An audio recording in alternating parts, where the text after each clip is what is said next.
અર્જુન પાછળ એને પડાય કે જેની હારે કોઈ ન હોય. તારી હારે તો કેટલાય છે. તારી હારે ધર્મ છે, યુધિષ્ઠિર છે. તારી હારે બળ એટલે ભીમ છે. અરે દુનિયાના તમામ શસ્ત્ર ચલાવનાર ટેકનિક તારી પાસે છે. ભૂત ભવિષ્ય વર્તમાન કાળ જોવા વાળી શક્તિ તારી પાસે કોણ? સહદેવ. અને દુનિયામાં હેન્ડસમ માણસ તારી પાસે છે, નકુલ.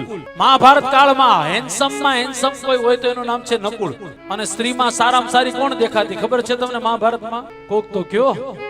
મહાભારત કાળમાં સૌથી રૂડી રૂપાળી કોઈ સ્ત્રી દેખાતી હોય એનું નામ છે શ્રી કૃષ્ણની ઘરવાળી સત્યભામા. સત્યભામા બહુ દેખાડા હતા, બહુ એટલે બહુ સુંદર હતા. પણ યાદ રાખજો, એ બહુ રૂપાળી સ્ત્રી હોય ને એટલે હારે જીદ હોય ને હોય જ. ખાલી સ્ત્રી ને પુરુષ ને પણ કહું, બહુ રૂપાળો પુરુષ હોય ને એટલે જીદીલો બહુ હોય. એમ સ્ત્રી રૂપાળી હોય તો જીદ હોય જ.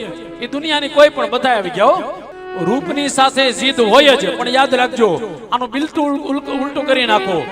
રૂપ બહુ હોય અને જો જીદ ન હોય ને તો સમજી લેવાનું ઈ સાક્ષાત રાધાજી છે.